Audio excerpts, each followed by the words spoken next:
Hi, everybody. Welcome to English Digest. I'm Stephanie. I'm Tom, and again today we're going to continue talking about our featured novel, 13 Reasons Why. And the title of our article is 13 Reasons Why a Girl Decides to End It All, which means to do yourself in, to commit suicide, to end your life, etc. And we hear about suicide all the time. Hopefully, we're not giving you any ideas. There are people you can talk to, hopefully, if you're having problems with school or work or boyfriends or whatever. But in any case, this is a book all about a girl by the name of Hannah Baker, who recently committed suicide. We found out that I guess there are a couple of endings to this book. One where she does commit suicide, and there's another one in which she survives. Maybe she attempts suicide, maybe takes a bunch of sleeping pills and is found in time. I didn't actually read the story, or I haven't seen the TV series either, but I understand both the book and the TV series are quite popular. Yeah, they really are. And I suggest you guys check out Netflix here in Taiwan, see if it's one of our choices. And if it's not now, sometimes they add new programs. You know, every month I get a message from Netflix saying they've added new movies and new TV shows. So maybe it'll come here too. But it's a really great book for you kids to read. There are a lot of good terms in here. And also, it gives you an idea of what's going on in other teens' lives around the world. These kids probably are from, I would say, California, if I'm going to guess. They sound like Californian kids. Yeah, they do. Yes, indeed. But in any case, we talked about the author last time. We didn't really say too much about him other than that he's from California and that he went to school because he wanted to become an elementary school teacher, but he dropped out to work on his writing full time, and the rest of us have benefited as a result. His novels have been published and he's made lots of money, so I guess he made the right decision there. Let's talk about some of the themes and ideas in our featured work now in today's lesson. So let's read it from top to bottom.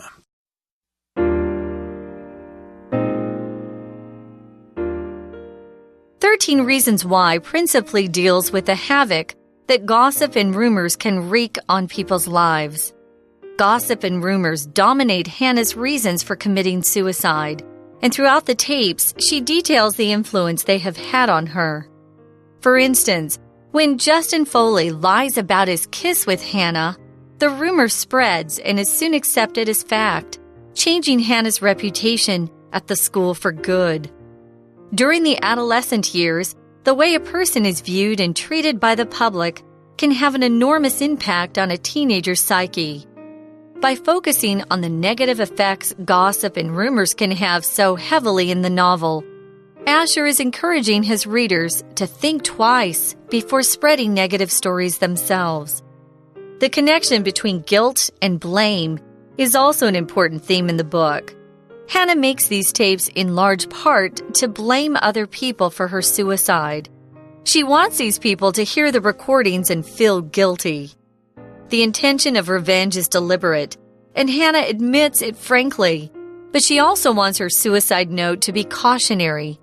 She hopes these tapes can make them reconsider their behavior, so no one will go through what she had to ever again. Death is another subject that is constantly present in the novel.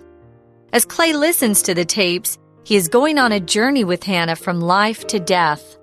The tapes begin with early thoughts of suicide that lead all the way up to her untimely death. The experience changes Clay's perspective on life, as he feels he should have done more to help Hannah. And he seems to realize that he can do more to assist people around him who are suffering from depression.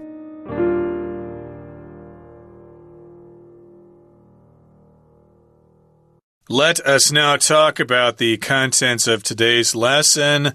13 Reasons Why is our featured novel. So this particular book, 13 Reasons Why, principally deals with the havoc that gossip and rumors can wreak on people's lives. So principally here just means mainly. It mainly deals with this particular problem. It maybe deals about other things or deals with other things, but this is the main theme of the novel. It mainly mainly deals with this havoc. It principally deals with the havoc that gossip and rumors can wreak on people's lives. And I should talk about this word havoc here. Havoc is just a real terrible situation. It's chaos, it's disorder, and this is also oftentimes used in the phrase to wreak havoc on something. So we've kind of spread this around this sentence here. To wreak havoc on means to cause a lot of trouble to a certain situation or a certain area. I could say the typhoon wreaked havoc on the residents of Elan County, for example. Sometimes typhoons go through there and it floods because of the heavy rain. It might wreak havoc on the people there. So in any case, we're dealing with the havoc or the trouble that gossip and rumors can wreak on people's lives. Gossip, I think we talked about that before. It's similar to rumors, but gossip is just like information. Lots of people, especially girls, exchange gossip all the time when they're sending notes to each other. They're exchanging gossip. Did you hear about such and such? I can't believe it. I couldn't believe what I was hearing there. That's gossip. Could be some school gossip or company gossip. Also, rumors. Rumors is similar. We talked about that before, but that's like information that is not confirmed. Yeah. A lot of people, even at work, will stand around, especially on Monday morning, and gossip for a while. Yeah. So these sorts of rumors can wreak havoc on people's lives. So gossip and rumors dominate Hannah's reasons for committing suicide. Those are the primary reasons why she committed suicide. If something dominates something, it just means it has a very important power, probably the strongest power than anything else. So it's stronger than maybe the sexual assault she had, whatever.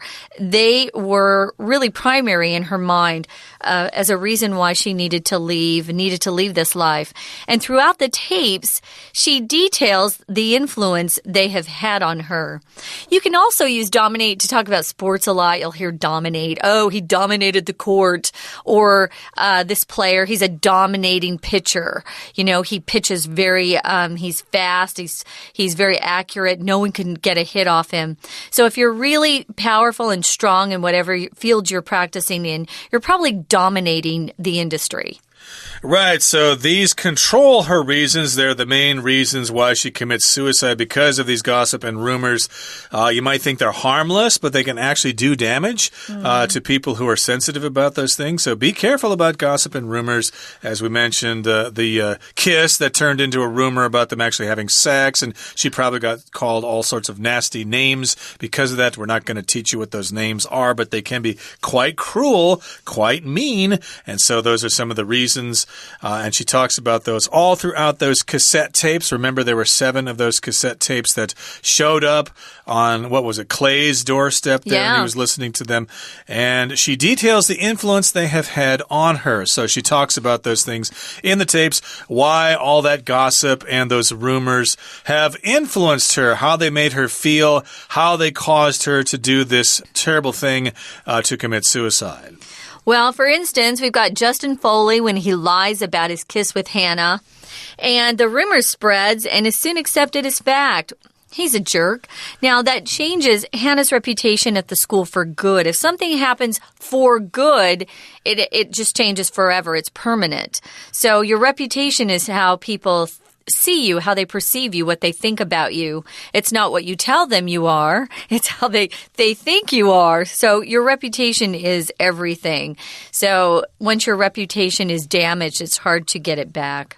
Yeah, and that's probably really hard nowadays because if somebody puts a picture on Facebook or something and makes you look bad, you can't take it back. It's out there forever. It's out there for good. The only thing you can do is move to another town or maybe change your identity. Who knows? But in any case, during the adolescent years, the way a person is viewed and treated by the public can have an enormous impact on a teenager's psyche. Adolescent years, you could also say your adolescence. Adolescent just refers to a young person who is in the process of changing from a child into an adult. And again, I said adolescence. Adolescence is the noun there. So during your adolescence, for example, if you're a guy, if you're a boy, for example, we're talking high high before? But then your voice gets really low. And then you grow hair on your face. You need to shave. And girls change as well. They're starting to have their menstrual cycle and all those sort of things. Those things happen during adolescence. And, well, during that time, of course, you're trying to figure out who you are in life. So the way people look at you, how they view you, and how you're treated by the public, it can have a really big and enormous impact on your psyche. Enormous is really big. Impact is influence, especially if it's a sudden influence, a big influence. And your psyche is basically your psychological makeup, how you feel about yourself, your mental state of mind. Yeah, your soul, your human spirit. So by focusing on the negative effects gossip and rumors can have so heavily in the novel, why is the author doing that? Well, he's encouraging his readers to stop and think twice before spreading negative stories themselves. So he's hoping that will be the result of focusing so heavily on the gossip and rumors. Now, in the next paragraph, it says the connection between guilt and blame is also an important theme in the book. If you feel guilt or you feel guilty, guilt is a noun, guilty is an adjective. It means you feel like you've done something wrong and you feel bad about it. Oh, you're guilty. I feel guilty. If you didn't do anything wrong, there's no reason to feel guilty or to have any guilt. And blame, if you blame somebody, it means somebody is saying you're the reason something happened. You're the cause. So guilt and blame are also important in this book because Hannah uses both of them. We should say that guilt itself is a noun only, and blame here can be both a noun and a verb. Blame is when you are responsible for something. I'll take the blame, I'll take the responsibility, but also blame can be a verb. Hey, why are you blaming me? I had nothing to do with it. It's not my fault. Leave me alone. So we've got this connection or this relationship between guilt and blame. It's an important theme or idea in this particular book, and we'll continue talking about this idea in just a couple of seconds, but right now we're going to take a break and listen to our Chinese teacher. Hello， 大家好，欢迎收听 English Digest， 我是 Trevor。今天我们要阅读的文章是文学单元的第3天课程。在今天的文章中，我们将会读到小说作者 Asher 想要探讨的议题。文章的第一段提到 Asher 要提醒读者 gossip 和 rumor 会对人们造成很大的杀伤力。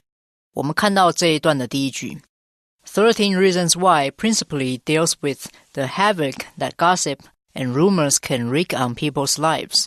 汉娜的遗言主要处理谣言与流言能够对人命造成的严重破坏。名词 havoc 有大破坏、大毁坏的意思，所以片语 wreak havoc on something 就是指带给什么什么重大的破坏。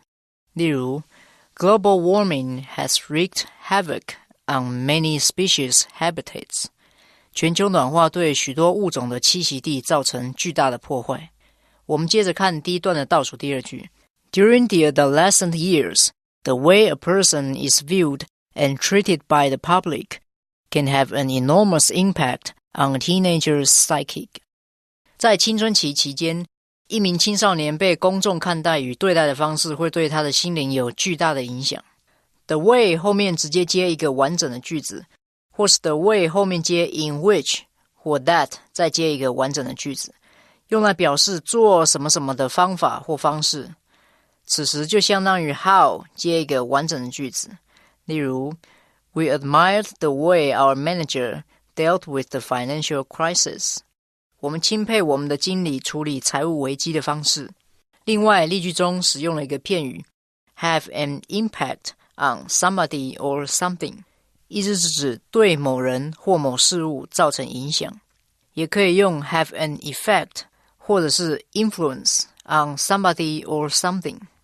例如 The way parents educate their children will have a profound effect on their children's personality. 父母教育孩子的方式会对孩子的人格有巨大的影响。文章的第二段提到 Asher 所要探讨的另一个主题就是 guilt 和 blame。 我们看到这一段的第一句 The connection between guilt and blame is also an important theme in the book. 罪恶感与怪罪之间的关联也是书中一项重要的主题。名词 guilt 有内疚、罪性的意思。A sense of guilt 就是指内疚感。Guilt 的形容词为 guilty， G-U-I-L-T-Y， 有内疚的、有罪的意思。使用时要注意介系词的搭配。Be guilty about 是指对什么什么感到内疚。Be guilty of 则是指犯了什么什么的罪。例如 Susan still feels guilty about her rude remarks on Mary's appearance. 苏珊仍然为其对玛丽外表的无理评论感到内疚。The politician was found guilty of taking bribes from a real estate company. 这位政治人物被判向房地产公司收贿的罪行。另外，这个例句还有一个字 blame。blame 在这一句当名词用。在下一句 Hannah makes these tapes in large part to blame other people for her suicide 则是当动词用，有责怪、归咎的意思。片语 blame somebody for something 是指因某事而责怪某人。blame something on somebody 则是指将某事归咎于某人。例如 Mark blamed the failure on his partner. 马克将这次的失败归咎于他的伙伴。这句也可以改成 Mark blamed his partner for the failure.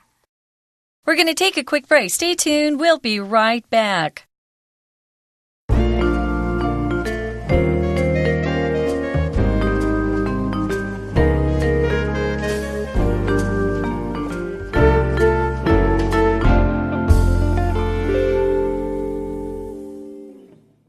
Welcome back, guys. We're talking about the themes in the book, 13 Reasons Why. When we left off, we were talking about guilt and blame, how those are also important in the book. Hannah makes these tapes in large part, or primarily, you could say, or mainly, to blame other people for her suicide. That's interesting because she's not taking responsibility either for her actions. And sometimes you have to stand up and say, I did it, and this is why. There are reasons why we do things, but you also have to take responsibility as well. True. So, yeah, that's another idea that you need to take into consideration when you're talking about suicide. Who's to blame? Some people might just be too sensitive, or they needed to clear up the situation themselves or something like that. So, in any case, she's making these tapes in large part or mostly to blame other people. It's your fault. Because of you, I have to feel this way. So, you're at fault. You need to feel guilty. And you need to, remember that for the rest of your life. I hope it ruins your life or whatever. So, yes, I guess she's trying to get back at them in a way to have revenge on them. She wants these people to hear the recordings and feel guilty. So there's guilty as an adjective. That's the feeling. Oh, I feel so guilty about accidentally running over that dog. I didn't want to, but I was just driving down the road and the dog jumped out, and I'm sure it was some kid's loving pet, and they're going to be really sad when they see their dog's crushed body on the sidewalk there, but I didn't mean to do it, but I still feel really guilty. And of course, she wants the people to feel guilty when they listen to the recordings. Oh, did I really say that to her and it made her feel that way? I feel so guilty. Well, in the next sentence, we have a lot of new vocabulary words. We've got intention, revenge, and deliberate. So let's look at intention first. Intention is a noun, or you could say your intent. That's also a noun. That's kind of your aim, your goal, your plan, what you want to get done, what you hope to achieve, I could say. So the intention of revenge is deliberate. Revenge is getting back at someone who has hurt you. So you're trying to hurt them because they hurt you first. So her goal of getting back and hurting these other people is deliberate. She does it on purpose. You'll often use on purpose. You'll hear it all the time. We use it more than deliberate. It's more casual. So he did that on purpose, especially kids. Maybe my brother accidentally hit me, but I tell my mom, oh, he did it on purpose. He did it deliberately. His hit was deliberate. So it was consciously done. It was done with intention. She meant to do it, that's right. So that's the intention of revenge. She intends to get revenge. It's deliberate. She does it on purpose. Yeah. But she admits it frankly. She says, yes, that's why I'm doing this. But also, she wants her suicide note to be cautionary. Cautionary means it has to do with caution. It serves as a warning to other people. She wants other people to, I guess, to know what she knows now so that they can avoid the mistakes that she made or the problems she had to deal with, and maybe they can live happy lives and not have to consider suicide. She hopes these tapes can make them reconsider their own behavior. So if you reconsider something, you think about it again. I've been reading some British novels lately, and they love this phrase, on second thoughts, and they put an S on it. Unlike Americans, we say on second thought, I'm going to do this, but those Brits, they like to have lots of second thoughts. Well, Brits are smarter and they have more thoughts than we Americans. That we might only have be one true. thought. So, yeah, on second So thought, when you reconsider, you're having second thoughts. You're actually going back and thinking about something, either some sort of action you took or some sort of word you said. Here, she's making these tapes because she wants them to go back and think about their behavior, what they actually did. Your behavior is the way you act or you conduct yourself, especially the way you are towards others. Notice that we don't talk about our behaviors. Behavior here is non-count. Exactly. So you might get out of prison early because of good behavior. Yeah. You were a good prisoner. You weren't causing trouble, so they let you out early to become an outstanding citizen of society. So yes, indeed, these tapes may cause people to think things over and reconsider their ways, to reconsider their behavior. So no one will go through what she had to go through ever again. So people will be aware of these things that are going on. Be careful of what you say and how you treat people. And hey, you might save a life in the process. Now, death is another subject that is constantly present in the novel. Of course, if you are talking about suicide, well, death is part of that. Yeah. If you commit suicide, you are going to be dead, and death is the state of being dead. So that's another subject.